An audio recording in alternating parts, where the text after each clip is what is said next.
कांग्रेस नेता राहुल गांधी सत्ता के लिए लोगों को गुमराह करने की कोशिश करते हैं, लेकिन वो अपने मकसद में कामयाब नहीं हो पा रहे हैं। इस बार पीएम मोदी ने कांग्रेस के पुरखों तक को एक्सपोज करके रख दिया है। दर्शकों, पीएम मोदी ने बता दिया कि किस तरह से कांग्रेस की सरकारों ने देश के दलितों, शोषित और वंचितों को उनके हक और हकूक से दूर रखा था। किस तरह कांग्रेस की सरकारों ने दलितों के आरक्षण के मसलों को रोक कर रखा, किस तरह से बीपी मंडल की कमेटी की अनुशंसा को रोक कर रखा था।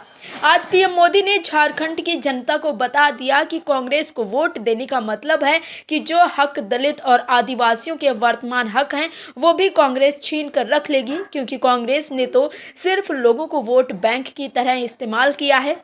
आखिर कैसे पीएम मोदी ने किया है बड़ा प्रहार, बताते हैं आपको इस रिपोर्ट में।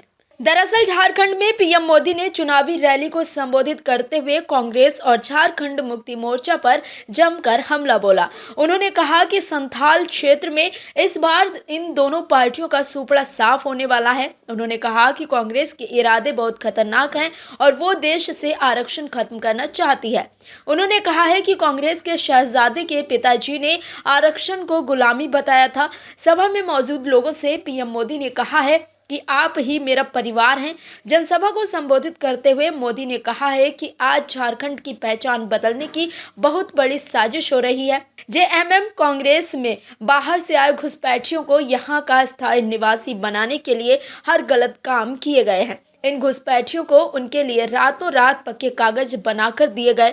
आदिवासी बेटियों को शादी के नाम पर ठगा गया और जमीन हथिया ली गई। इन घुसपैठियों ने आपसे आपका रोजगार छीन लिया, आपकी रोटी भी छीन ली।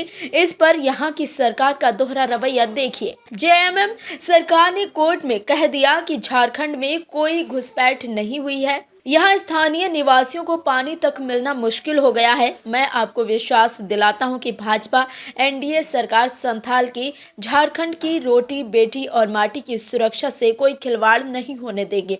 मुख्यमंत्री हेमंत सोरेन की भाभी और भाजपा उम्मीदवार सीता सोरेन का जिक्र करते हुए पीएम मोदी ने कहा, यहाँ हमारी बेटी एक बहन को कांग्रेस के नेता गाली देते हैं, भद्दी भद्दी गालियां देते हैं। आखिर इन लोगों में इतनी हिम्मत कहाँ से आई?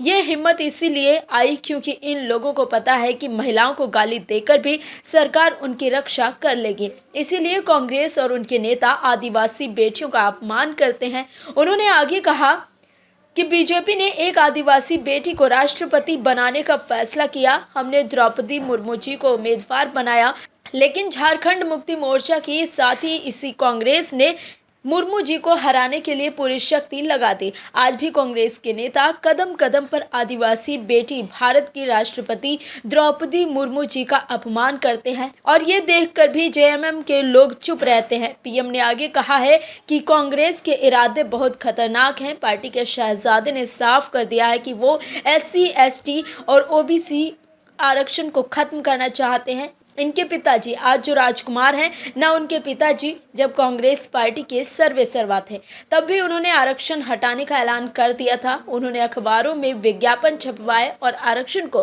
गुलामी और बंधुआ मजदूरी बताया था, लेकिन SC, ST और OBC की एकजुटता के कारण वे तब बुरी तरह चुनाव हार गए और तब से आज तक कांग्रेस को कभी भी केंद्र सरकार में पूर्ण बहुमत नहीं मिला। दर्शकों, कांग्रेस की सारी चालें देश की जनता समझने लगी है कि कांग्रेस सिर्फ लोगों को मूर्ख बनाती है और लोगों को भी ये बात बीतते समय के साथ समझ में आने लगी है। और भी वीडियोस देखने के लिए चैनल को सब्सक्राइब करें और बेल आइकन को दबाएं।